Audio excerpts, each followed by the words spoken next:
Hey everyone, it's Rebecca. Welcome back to my kitchen. Today I have two recipes to share with you. I'm here in my kitchen working on several different things today. We're about to get a cold spell for us. We're in North Alabama and it's going to be in the 20s and 30s all next week, and that is cold for us. We do get those temperatures some. Last week we had some snow, but it's kind of unusually cool for us, and it's going to be very cool at night. So I'm going to be making up some powdered hot chocolate mix and also some homemade marshmallows. So today we're making these maple syrup marshmallows, and they are so much fun to make. Now, I don't want you to think that we never have store-bought marshmallows, because we do. So this year I'm really trying to focus on lowering our processed sugar, like white sugar and things like that. And so I'm going to focus more on things like maple syrup and honey and sucanat. And we'll talk about sucanat here in a minute. But I love these marshmallows because they're made with mostly just maple syrup and gelatin, and then we've got salt and vanilla and a little bit of water. So it's super easy to do. So the process for marshmallows, what you do is you're going to put your gelatin in some water and let it bloom. And so while that's blooming, what we're going to do is we're going to take a pot and we're going to heat up the maple syrup to a soft ball stage. Then we mix that with the gelatin and we mix it up for about 10 minutes or so, and it's going to get real fluffy and airy, and then it'll turn into marshmallows. And so I've got a 9x9 pan here. I'm going to make like a small batch today because I'm just going to use about a cup of maple syrup. And then I'm going to put some parchment paper in there. Now, you really want to use something like parchment paper in this because they will stick pretty bad. So I'm going to put parchment paper in there, and then I'm going to butter the parchment paper, so hopefully that will help with sticking. And a lot of times people will actually coat the tops with like powdered sugar and stuff to help. I found last time I did this, I didn't really even need to do that. You just need to let them kind of sit out and cool for about a couple hours, and then you can cut them. They'll still be kind of sticky, but it's not too bad. And some people use like arrowroot powder or cornstarch or something like that on them. So I am using maple syrup here. This is some I got from Sam's Club, and just a note on maple syrup, it does have a different taste. If you're used to just like store-bought cheap syrup, it's not the same thing. So maple syrup is made from the maple trees. They tap the trees, they get the sap out, and they boil that down, and that's how you make maple syrup. It can be an acquired taste. I remember when we first started using it, it took me a little while to get used to it. Also, it is fairly expensive. So, you know, this can be an expensive recipe. If you're wanting to make marshmallows, but you're not wanting to use maple syrup, you can also use sugar. And I'll try to put a recipe down below that where you can make them with just sugar, because a lot of those recipes have corn syrup. I don't use corn syrup, and that's what's in store-bought marshmallows. There's a lot of corn syrup in there, so we try to avoid that when we can. And so that's why I love these with the maple syrup. So we're going to get started today by putting our water here in our bowl, and then we're going to put in 2 tablespoons of this gelatin powder. So I'm just going to sprinkle this over the top, and so it can be dissolving in there while we're working on our maple syrup. And you're going to want to use your whisk attachment with this. So next up, we're just going to measure our maple syrup and put it in this pot here, and we're going to cook it until it gets up to about 240 degrees. So I have a candy thermometer, but it has not been working super well for me. It just kind of works up until it gets to a certain point, and that doesn't work as well. So I've got a meat thermometer here, and that's what I'm going to be checking it with every few minutes. And this maple syrup is cold, so it's going to take even longer to cook, but this can take up to 10 to 15 minutes to cook and get to the right temperature. So we're going to go ahead and get our pan prepped here with our parchment paper. Rub this butter all on it. And definitely don't be shy about greasing this parchment paper, because like I said, it tends to stick fairly bad.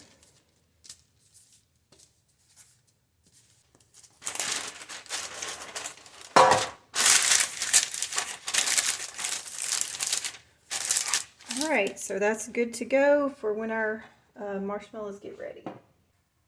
Okay, so while we're waiting on this maple syrup to cook down, because like I said, it's going to take several minutes, I'm going to go ahead and put my hot chocolate mix together, and I'm going to show you the ingredients for that.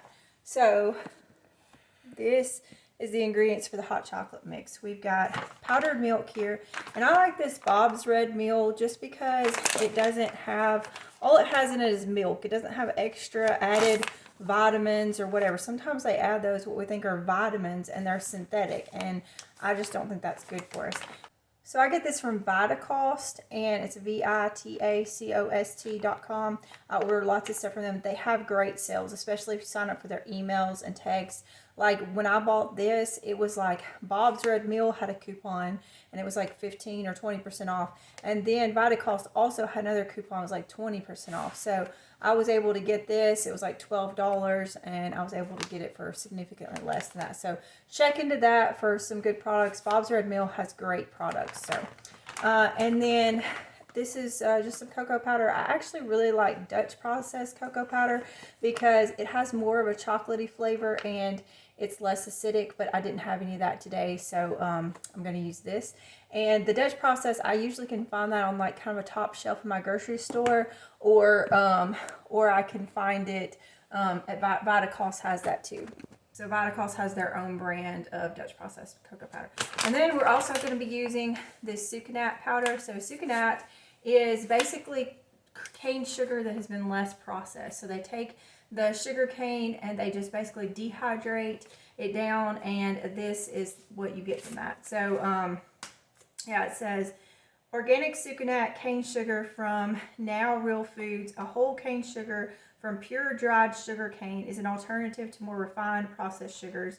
It retains all the properties of sugar cane, including its molasses content, which gives sucanat a strong, distinctive flavor. So this has, like it said, a molasses flavor to it, and we actually really like that in it because it has a lot of minerals and stuff in there. It's really good. So that's going to give it a little bit of a different taste, but you can just sub this out 1-for-1 for sugar and for white sugar or whatever. But if you want to just use white sugar in this recipe, that's fine too. Like I said, we're just trying to switch over to some more or less processed forms of sugar, and so we really like this. And then we're just going to add a little bit of salt in there. And so this is a powdered mix. I'm gonna put it in my blender just to blend everything up together. And then we're going to put it in this jar. And then the kids, when they want to drink it, they can just put it in a mug with some hot water and drink it.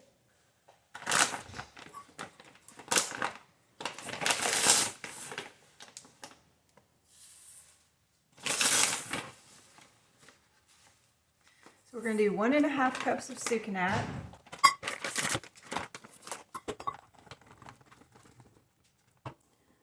2 cups of this powdered milk.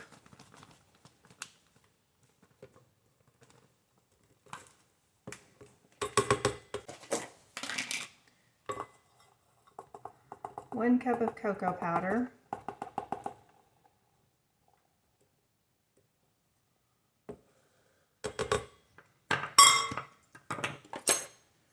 And 1 teaspoon of salt. We're going to check on our maple syrup here. You can see it's bubbling really good and it's cooking down, and it's just gonna keep cooking down until it gets to that soft ball stage. Okay, so I lost my little piece right here, and that's why I cover this with some from this blender. It has been used and used and used, and we had to put this zip tie on here to hold this part together, so it's gotten its wear.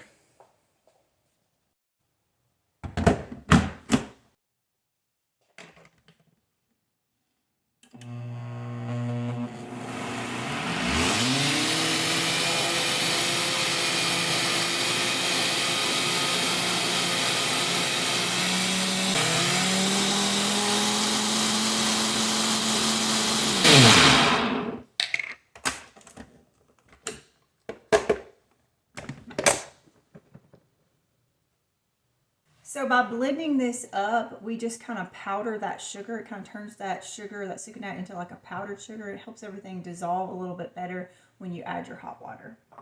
So I'm going to see if this will all fit in here. I don't know if it will or not.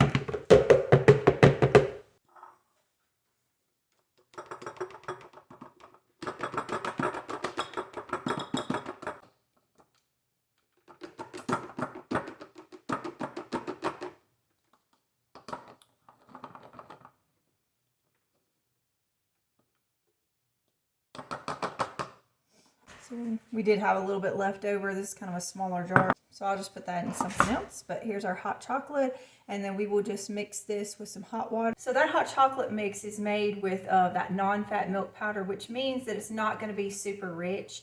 And so if you want it to be a little bit richer, what you can do, what we like to do is pour our hot water in, mix it up really good, and then you could add in milk to kind of cool it down, or some cream or something like that. Actually, sometimes it works to do your milk first, because I feel like the mix mixes up a little better sometimes with cold, and then pour your hot water in. That kind of gets you to the right temperature, just so it's not blazing hot. If you wanted to add a little bit of cinnamon or a little bit of vanilla or something like that, you could as well. So it's just kind of a good base, and it's a good quick, you know, if you're going somewhere and you want to make some hot chocolate to go with you real quick, put in one of your mugs or whatever, you can do that. And so it's, like I said, it's really nice to have on hand. We're going to go ahead and temp this. I don't think it's quite ready yet, but we're going to see where we're at. So like I said, we're looking for around 240. Well, we're getting close. We're getting really close. So this is 228. We're at 230. So just a little bit longer, and we will be where we need to be with that. All right, we're temping it again. We should be about there. Yeah, we're on 236 right now. 237. Yeah, 237. So we're probably just gonna, usually 235, 240, something like that. Works really good. And of course, your sometimes your temperature, your thermometers can be off sometimes too. So now this mixture is super hot, so you want to be really careful when you're pouring it, because if you get that hot sugar on you, it's gonna burn really bad. And so I'm just gonna, what I'm gonna do is I'm gonna turn this on and start drizzling this in, and then I'm gonna gradually work it up to being really high, and then we're just going to let that mix until everything cools down and it gets real nice and fluffy, and we'll also add in our vanilla and our salt.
Alright, so you can see that the mixture is nice and fluffy now, and it's basically like tripled in size. So we're just going to put this into our pan and let it sit out and harden.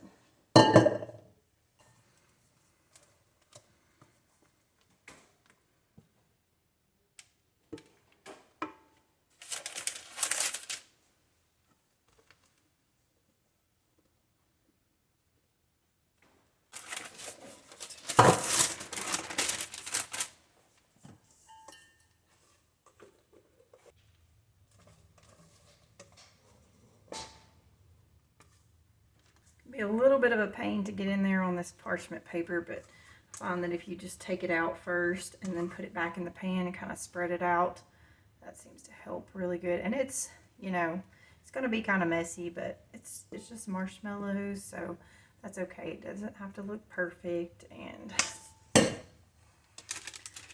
to spread this out a little bit.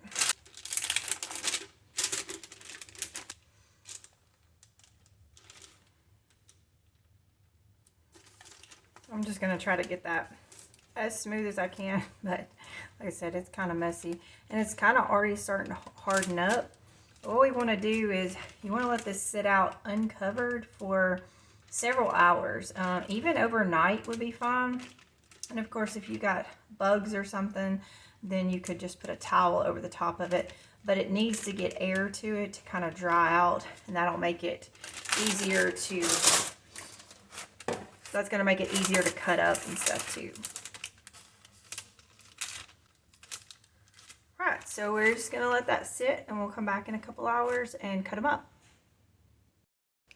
All right, it's been about 3 hours now, and our marshmallows are set, and so we're going to cut them up and we're going to make some hot chocolate. So I've got a buttered knife here, and I've also got some scissors, so we're going to see what's going to work the best for this.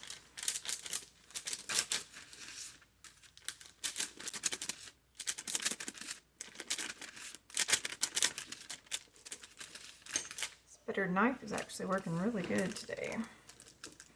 You can cut these like big or small, just however you want to do it. I'm going to cut some of them smaller and some of them bigger.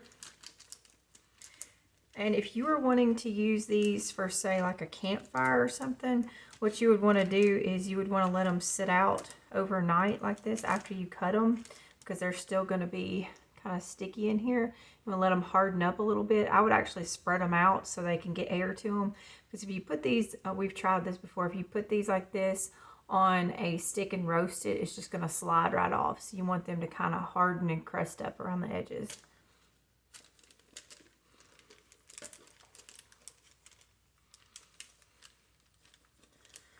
These actually did really good. They weren't terribly sticky like they are sometimes. So good. So we're going to make some hot chocolate. I've got some water boiling here, and I've got my mugs. We're going to put our powder in there, and then we're going to pour in the hot water. So we're going to do about 1/3 of a cup of this hot chocolate mix in each mug. This one I'm just doing plain, and then this one is going to have a little bit of extra milk in it. So I just put maybe like 1/4 cup of milk down in there. And I'm just going to mix that one up a little bit.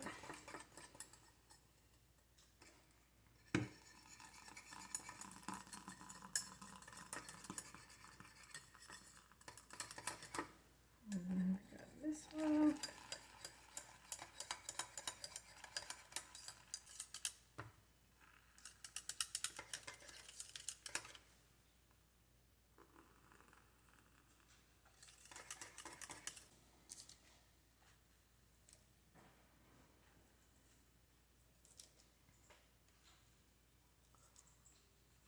Here we go. Cheers.